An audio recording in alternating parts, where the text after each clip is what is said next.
Hello there. Apologies, I didn't have a ton of sliding room today. I'm also coming from the wrong side, I realize. Now, last video, we talked about flash brew and iced coffee, which are two of my favorite ways to enjoy black coffee in the summer, but it got me thinking towards what I like to drink when I want a little sweet treat, which I do occasionally want. And for me, I think the ultimate sweet coffee drink is the classic vanilla latte. And I think I have a really good recipe for it.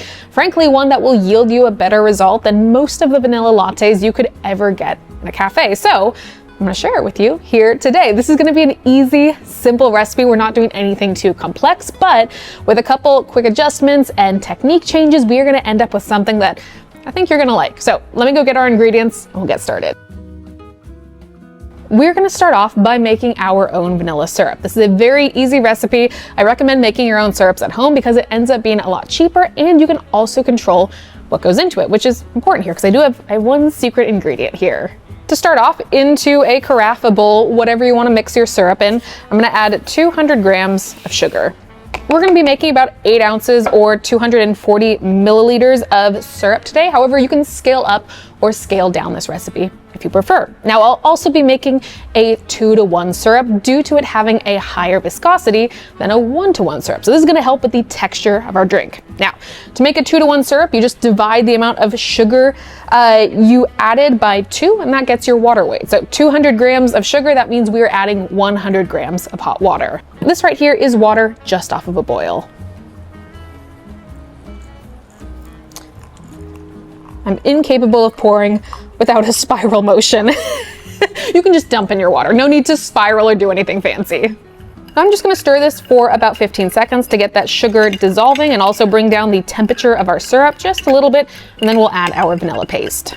I like to use vanilla paste in my syrups because it gives a much fuller and richer vanilla flavor than extract.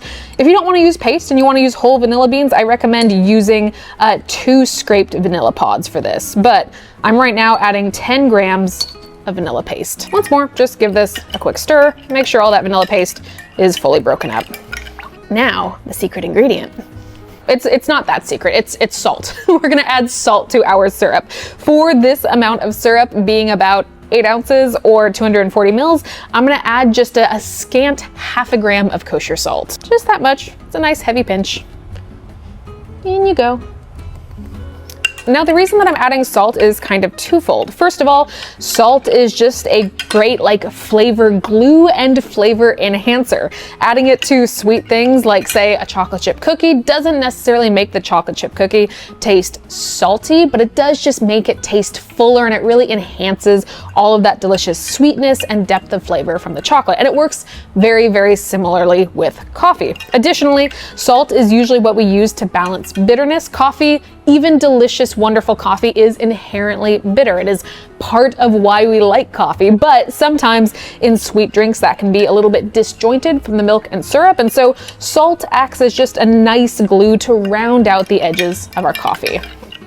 I add it to pretty much every single coffee syrup I ever make. Now, we can simply let this cool to room temperature, and while it does that, the rest of our sugar will dissolve. Smash cut to now. I already did this in advance. We have a full batch of syrup ready to go. I recommend making it in batches that you'll use within a month. Now, pardon me, let me go get our coffee and then we'll finish making our drink. I want to give a huge thank you to Trade for sponsoring today's video. Whether you're an experienced brewer or just getting started making your own coffee, there are always more coffees to explore, from different origins to processing methods to variety. I'm not even close to reaching the end of what coffee has to offer, and if you're like me and looking to explore different options, Trade might be the place for you. Trade is a subscription service and the #1 destination in the US for both hot and cold coffee drinkers. They have an incredible range of coffees hand-selected from the top roasters in the US and offer everything from blends to single origins. No matter what brewing style or coffee style you like, they'll have something for you.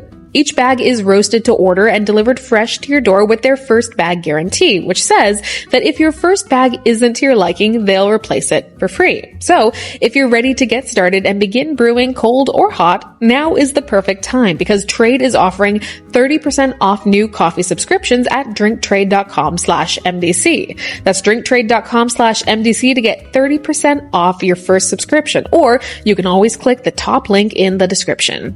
Okay, for our drink today, we are using a full double shot of espresso. Now, real fast, let's talk about the milk. If you are using an alternative milk in your vanilla latte, I highly recommend sourcing a barista series or coffee focused alternative milk. That is going to give us the best texture when we move into the next step. However, if you are someone who drinks dairy, or if you are someone who is only drinking alternative milks because you are lactose sensitive, I highly recommend using lactose-free whole milk. This is a wonderful, simple little ingredient swap that always yields in super, super tasty lattes.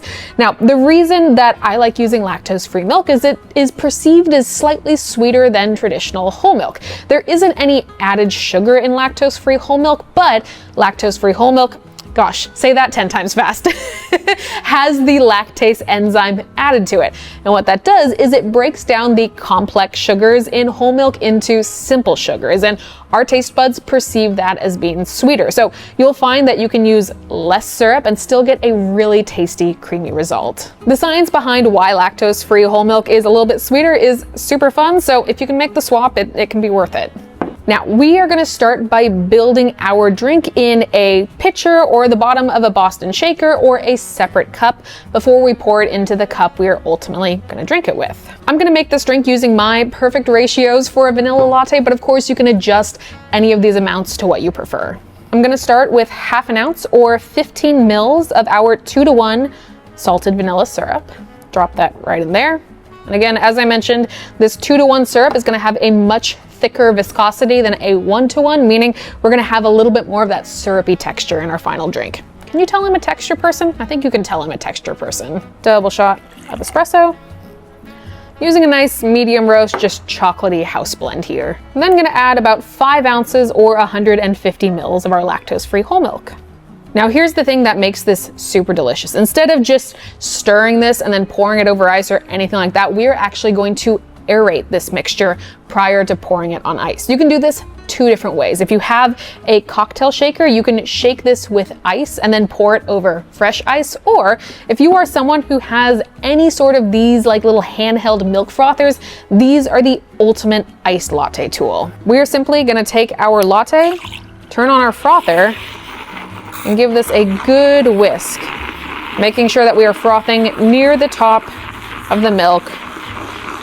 You'll see this latte start to expand in size. We're gonna do this for about 15 seconds, making sure to incorporate all those bubbles.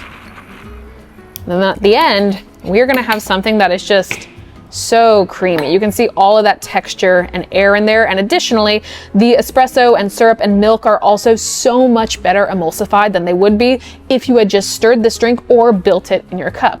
Okay, we have our glass full of ice, and now I'll simply pour our vanilla latte over top of it.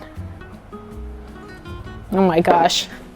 I'm so excited to drink this. In a season that is full of barista competitions and just drinking straight espresso all day, this is a welcome change. Cheers.